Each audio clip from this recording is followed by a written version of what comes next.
이재명 대통령이 어제에 이어 오늘도 SNS로 부동산 관련 메시지를 냈습니다.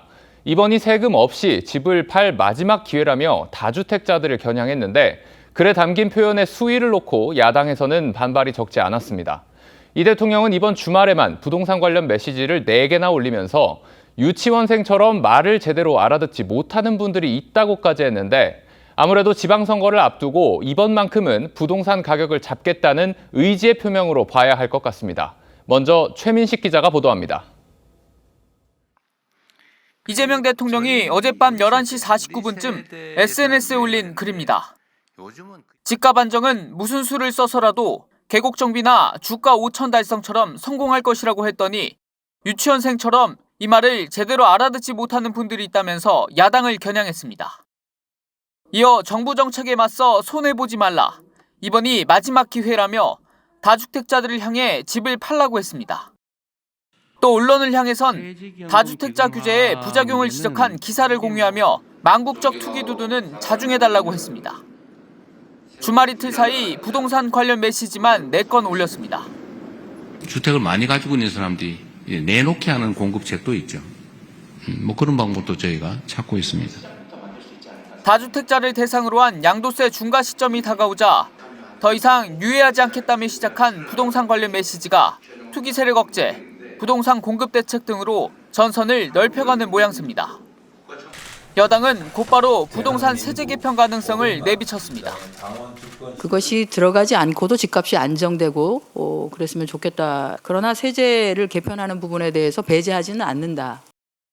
이 대통령은 세금으로 집값을 잡는 건 바람직하지 않다고 말했지만 집값 상승세를 이유로 조만간 당정이 부동산 세제 개편 논의에 나설 수도 있다는 관측도 나옵니다.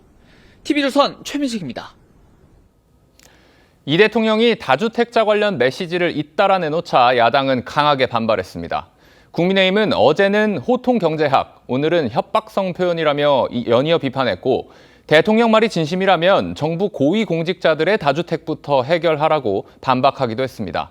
이어서 최원국 기자입니다. 서울 동작구를 지역구로 두고 있는 국민의힘 나경원 의원은 이재명 대통령의 이딴 부동산 관련 SNS 메시지에 대해 국민에게 희생만 강요한다고 비판했습니다. 그러면서 대통령 정책이 진정으로 신념이라면 대통령 주변 고위 공직자는 오늘 당장 실거주 1주택 외에 모두 처분하라고 지적했습니다.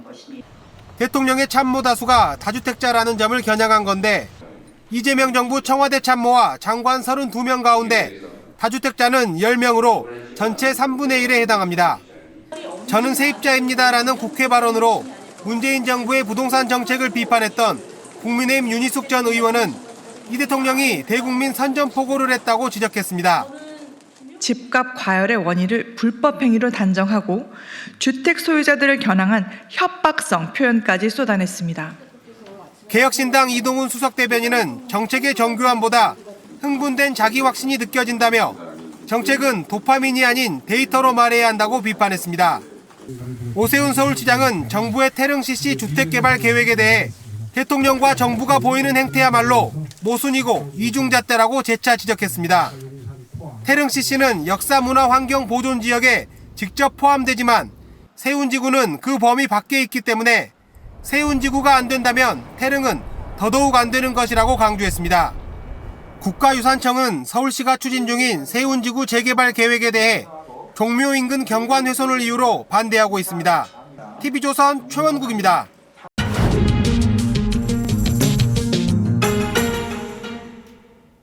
현장 기자들이 정치권 뒷이야기를 전해드리는 뉴스더 시간, 오늘은 정치부 한송원 기자 나왔습니다. 자, 한 기자.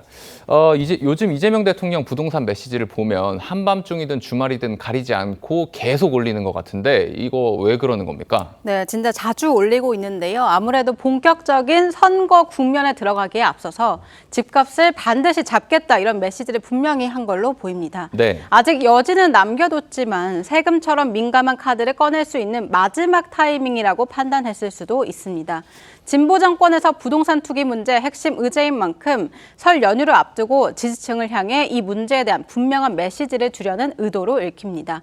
코스피 5천이나 계곡 정비처럼 어렵다고 여겨졌던 과제들을 해냈다, 이런 점을 강조하면서 부동산 가격 잡을 수 있다 이런 시그널을 주려 한다는 겁니다.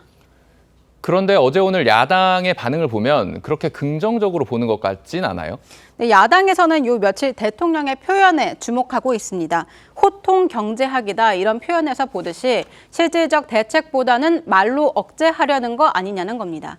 이와 함께 문재인 정부 초반 여러 대책을 쏟아냈을 때와 정책 흐름이 비슷하다 이런 지적도 내놓고 있는데요. 문재인 정부 때도 정부가 출범하자마자 6월에 담보 인정 비율, LTV 등 대출을 조이고 파리 대책에서는 사실상 다주택자 대출을 막았었습니다. 그리고 다주택자 양도세 중과 카드, 세금 규제 카드 꺼냈었는데요. 네. 지금도 대출을 조이는 방식으로 수요를 줄이고 거래를 위축시킨 뒤에 세제 개편 가능성을 거론하는 흐름 유사하다는 겁니다. 실제 여당에 물어봤더니 선거를 앞두고 있어서 조금 조심스럽지만 세제 카드, 세금 카드 배제하지 않겠다 이렇게 말하고 있습니다. 아하. 양도세, 즉 거래세뿐 아니라 이재명 대통령은 여러 번 보유세도 언급했습니다.